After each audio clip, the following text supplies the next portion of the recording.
समारोह, आज राज्य स्तरीय समारोह, आज मुख्य अतिथि महोदय का आगमन हम सबके बीच हुआ है और उनसे निवेदन है कि ध्वज फहराने की रस्म अदा करके कार्यक्रम का शुरुआत करें।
और ध्वज फहराने की रस्म अदा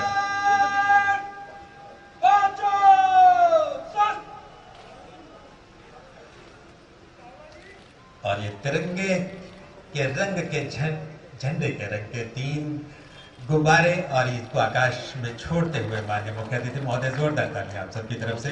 और मंच पर बहुत ही शानदार नजारा, इन तिरंगे के रंग के जो गुब्बारे हैं दूर आकाश में जिस तरह से उड़ते हुए दिखाई दे रहे हैं। मंच के सामने आप देख रहे हैं परेड कमांडर मुख्य अतिथि महोदय को आमंत्रित करने के लिए आए हैं।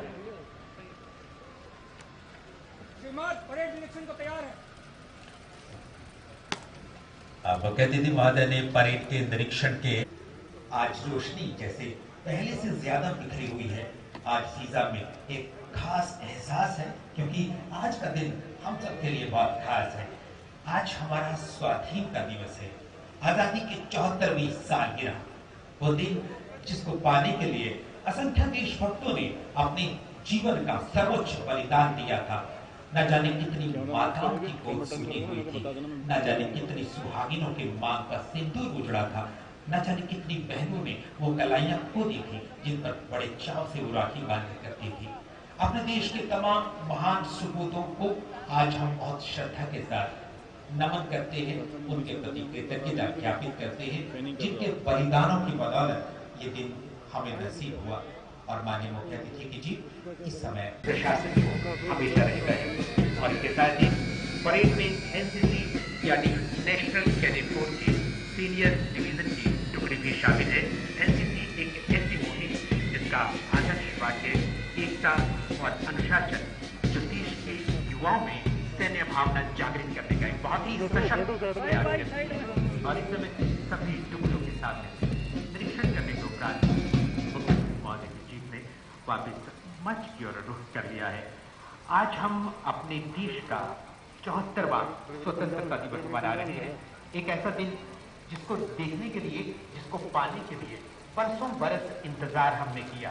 आज से 73 वर्ष पहले 200 सालों से ज्यादा दर्द भरी स्वाधीनता की अंधेरी रात और उसके बाद आजादी का सूर्य हमारी जिंदगी में उदित हुआ था।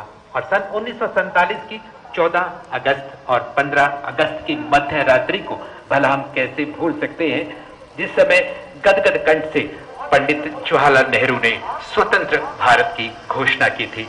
उसी महान दिन को, उसी स्वाधीनता के दिन को मनाने के लिए हम इकट्ठे हुए हैं। और आज ये राज्य स्तरीय कार्यक्रम इस समय पंचकुला में आयोजित हो रहा है, जिसमें माननीय मुख्यमंत्री महोदय विशेष अतिथि के तौर पर, मुख्य अतिथि के तौर पर हम सबके बीच में पधारे हुए हैं। और इस समय परेड का निरीक्षण करने के बाद उनकी जीप वापस मंच पर आ गई है।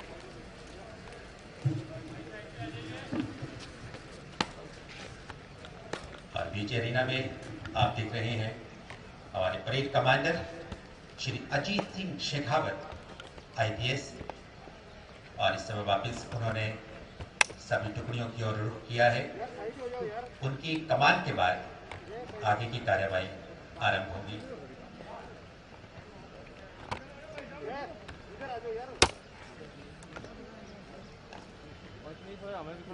ऐसे मत करो यार, कभी इधर कह रहे हो कभी उधर कह रहे हो, कभी ऐसा होना ही है।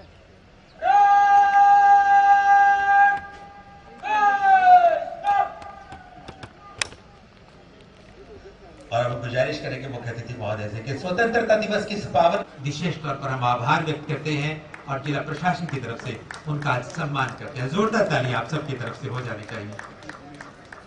इनके बाद तैयार रहे श्री गुलशन कुमार, राजीव कॉलोनी पंचकुला में एक किराना की दुकान चलाते हैं। खुद कोरोना से पीड़ित हो गए थे, कोरोना पर विजय प्राप्त की और कई बार हॉस्पिटल में जाकर स्वेच्छा से अपना प्लाज्मा दान किया। जोरदार तालियां इनके लिए बनती है, जोरदार तालियां।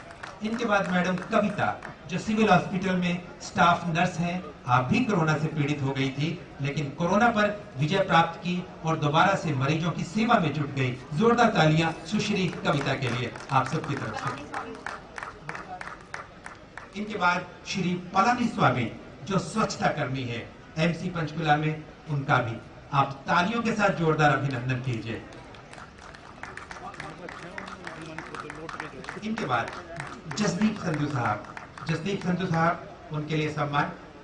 जोरदार तालियां आप सबकी तरफ से। जसदीप संधू साहब 5 साल से निदेशक हैं civil military affair joint operation western command में, और कर्नल जसदीप संधू साहब सिविल मिलिट्री रिलेशंस को एक नई ऊंचाई इन्होंने प्रदान की है अपनी कार्यशैली से। जोरदार तालियां इनके लिए। इंस्पेक्टर सुशील,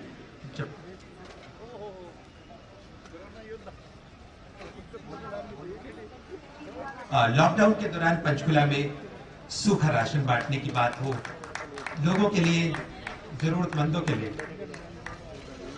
इस बार हमारा ये जो स्वतंत्रता दिवस है, ये कुछ बंदिशों के साथ मनाया गया। जैसा कोरोना का ये पीरियड चल रहा है, उसमें स्वाभाविक है, वो रखना हमारे लिए ज़रूरी था।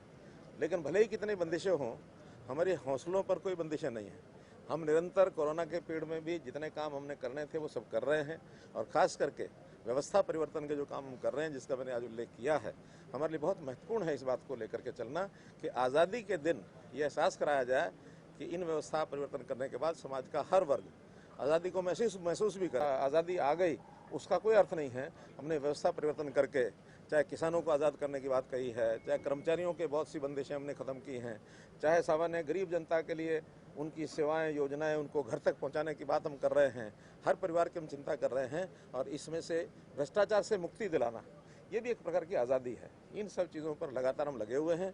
अभी सब चीज़ें हो गई हैं ऐसा तो मेरा मानना नहीं है, लेकिन इस पर लगातार अगर लगे रहेंगे और सब समाज का सहयोग, साथ सबका विकास, उस लाइन पर हम चलते रहेंगे, तो निश्चित रूप से एक दिन इस प्रदेश में, इस देश में राम राज्य आने की जो कल्पना की गई है, उसको हम साकार सिद्ध करेंगे। सर, दो तीन चीजें जिनका आपने भी उल्लेख किया कि खास है इस बार के 15 अगस्त के लिए, नई शिक्षा नीति हो, राम मंदिर का मसला जिस तरीके से सुलझा है, उनको लेके किस तरीके से देखते? मैंने बताया ना कि इसी मेरी बातचीत में सारे विषय आ गए कि जिन चीज़ों की बंदिशें इतने वर्षों से हम समाप्त नहीं कर पाए, 70-73 साल की आज़ादी के बाद भी, अब उनको एक एक करके उन बंदिशों को हम समाप्त कर रहे हैं। और जो बंदिशें समाप्त होंगी तो उस नाते से देश का नागरिक जो भी उन बंदिशों के कारण से प्रभावित था, वो अपने आप को आज़ाद महसूस करेगा। चाहे वो राम जन्मभूमि का विषय हो, चाहे वो अध्यादेश